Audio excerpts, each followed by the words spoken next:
So I'm gonna be honest with you guys, I can't actually tell how the lighting is in this video because it is a super overcast day. There's basically no natural light coming through like one of my main light sources, so I have my softbox light set up, but this is as much light as I can give, and I can't actually tell if it's enough or not.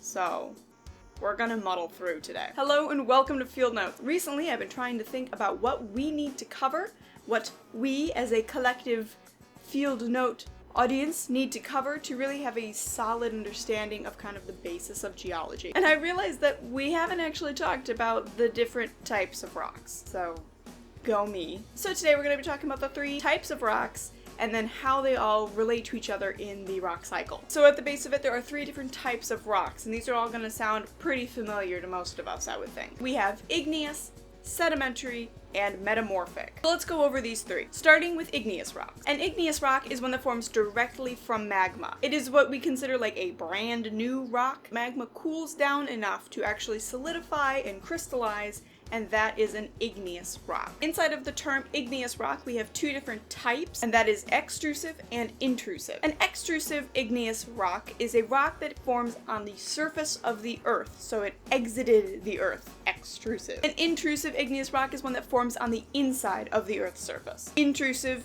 inside. The way that these two rocks cool definitely affects the type of rock that you will get. Generally speaking, extrusive rocks form very quickly because they are cooled much more rapidly. So because extrusive rocks tend to cool a lot quicker, the outside of the earth is much cooler than the inside. Crystals tend not to have a chance to form or are very small. On the other hand, intrusive rocks tend to cool a lot slower, and this gives crystals a chance to form. And this can result in huge crystals inside of intrusive rocks. Next, let's look at metamorphic rocks. Like you may suspect from the name, metamorphic rocks are rocks that have undergone a change. This change will occur when a rock has experienced heat and pressure or chemical processes of some sort. While a metamorphic rock will experience heat and pressure, it will not melt. If the rock melts, we no longer have a metamorphic rock. We will then have an igneous rock. Does that make sense? Because an igneous rock is one that forms directly from magma.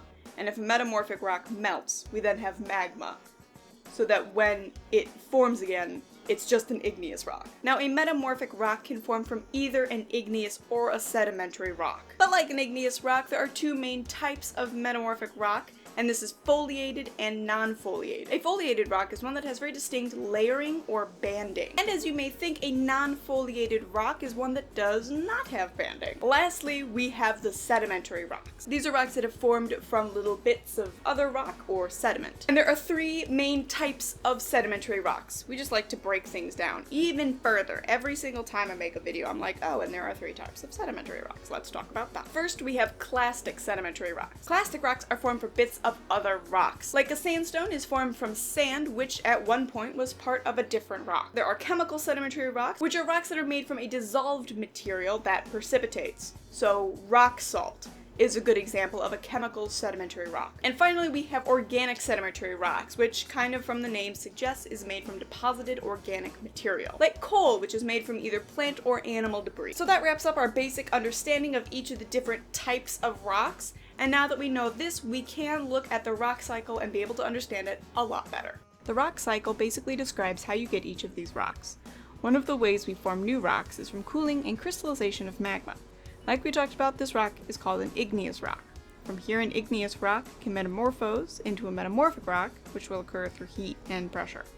When we do heat up rock to become metamorphic, the rock cannot experience melting. If it does, it's now an igneous rock. Both igneous and metamorphic rocks can be broken down or weathered to form sediments. Sediments will then sometimes be compacted and concreted enough that it will become a sedimentary rock. Sedimentary rocks can then also be weathered back to sediment, or it can be turned into a metamorphic rock through heat and pressure. And all of these, at any point, can be melted and become magma again, which effectively starts the cycle over.